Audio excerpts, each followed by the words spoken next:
Let us discuss about another physiological part of plant is osmosis.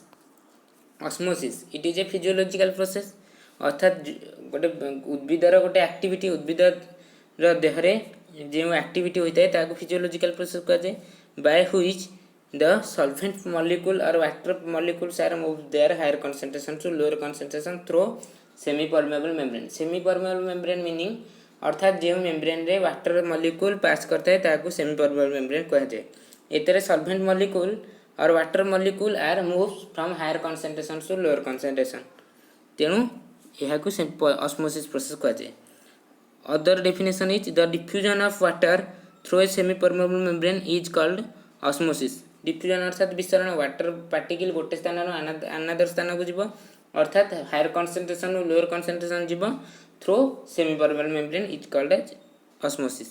Another definition is the movement of solution from lower concentration to higher concentration through a semi permeable membrane is called osmosis. अर्थात आमर solvent particle अर्थात water molecule सब higher concentration रु lower concentration को जाए अर्थात गोटे जगह उच्च जगह आप पानी टांकी पानी केमती आस पाइप जरिए घर को माने हायर कंसंट्रेशन माने अधिक अच्छी ऊपर लोअर कंसंट्रेशन को आसला सेहीपरि सॉल्यूशन रे सॉल्यूशन पार्टिकल उल्टा हम सॉल्यूशन अर्थात कौन माने सॉल्वेंट प्लस सॉल्यूट जो ऐड हो मूवमेंटा कौन हम लोअर कंसंट्रेशन रु हायर कंसंट्रेशन यही प्रोसेसटा कहवा osmosis. Osmotic concentration depending upon the osmotic concentration the solutions are divided into three category. Solution आमर तीन प्रकार कौन कौन ना hypotonic solution hypertonic solution isotonic solution. Hypotonic रे concentration of solvent is more than the concentration of solute. तेणु solvent particle अर्थात water रो concentration अधिक थाए सॉल्यूट अपेक्षा. हाइपरटोनिक हाइपर रे concentration of solvent is less than the concentration of solute. And isotonic solution रे कौन ना concentration of solvent is equal to concentration of solute. अर्थात आइसोटोनिक सॉल्यूशन कोतरे यूज करा जाए ना इंजेक्शन जते हमर इंजेक्शन सिरिंज रे आइसोटोनिक सॉल्यूशन सबले यूज करा जाए. Hypotonic solution the solution in which the concentration of solvent is greater than the concentration of solute is called hypotonic solution. जो सॉल्यूशन रे concentration of solvent पार्टिकल अर्थात water particle अधिक थी मनकर चीनी पानी आमर जिते वाटर सब्सटेंस अर्थात वाटर मॉलिक्यूल जिते अधिक थी जदि पानी रे आमर चीनी पड़ो जदि चीनी अपेक्षा पानी रा परिमाण अधिक रहिबो ताहाको आमे कहबा hypotonic solution. Hypertonic solution the solution in which the concentration of solute is greater than the concentration of solvent is called hypotonic solution. गोटे जदि चीनी पानी सॉल्यूशन रे जदि concentration of solute टा greater than the concentration of solvent पानी अपेक्षा जदि चीनी रा परिमाण अधिक रहिबो ताहाको आमे कहबा hypertonic solution. Then isotonic solution the solution in which the concentration of solute is equal to the concentration of solvent is called isotonic solution. जो solution रे कंसंट्रेशन सॉल्यूट रो परिमाण जेतिकी सॉल्वेंट पार्टिकल रो परिमाण सेतिकी ताहा कहबा isotonic solution. Depending upon the movement of water उद्भिद रे हमर कोन पानी निहाती उद्भिद ऑब्जर्व करछि प्लांट जेते ऑब्जर्व करछि ता movement of water is two types endosmosis and exosmosis. Endosmosis माने एंटर ऑफ वाटर एक्सोऑस्मोसिस माने exit of water. Endosmosis the inward flow of water from the solution to cell then when the cell is placed in hypotonic solution is called endosmosis.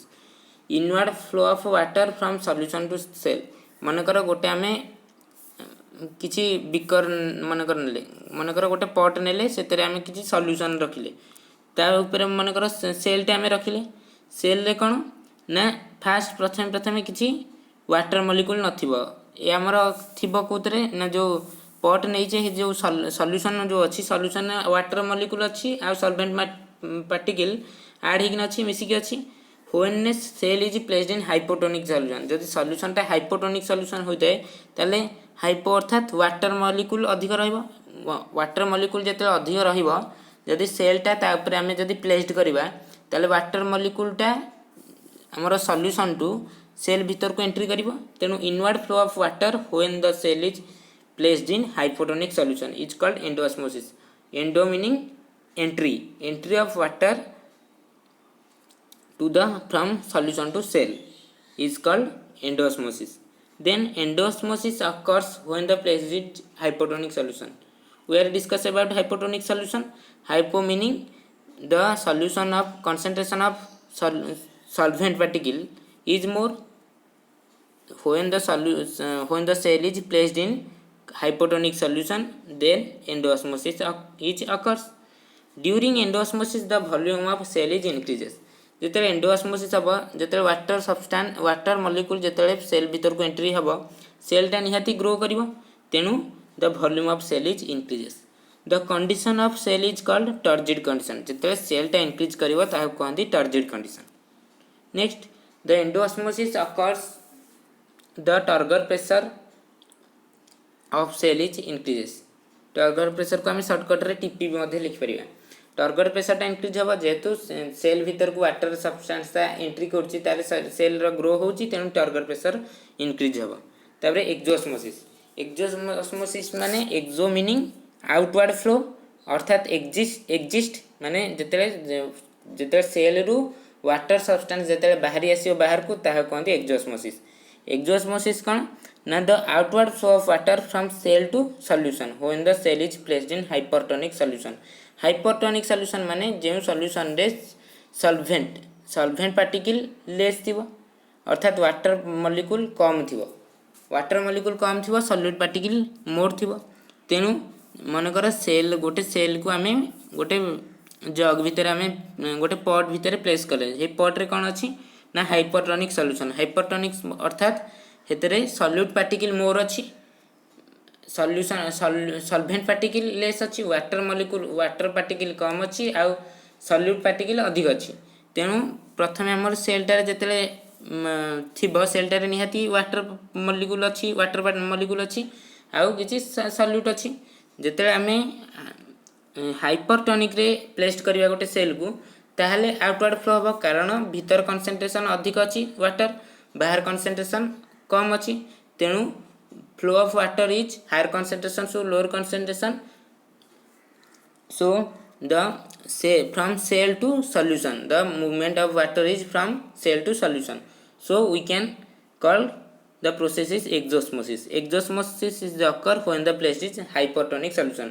जेतेले solute particle अधिक थिबो than solvent particle सेतेबेले हमर exosmosis टा होइथे.